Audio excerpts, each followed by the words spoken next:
You ask Tiger to solve. This deals with linear equations with one unknown.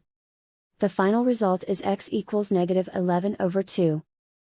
Let's solve it step by step. Simplify the expression. Expand the parentheses.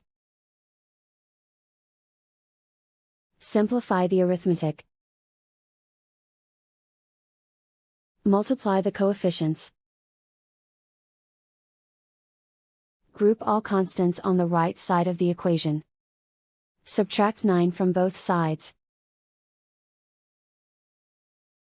Group like terms. Simplify the arithmetic.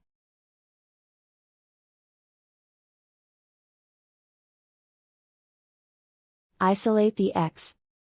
Divide both sides by -2. Cancel out the negatives.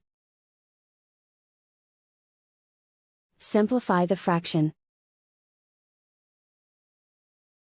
Move the negative sign from the denominator to the numerator. And so the final result is x equals -11/2.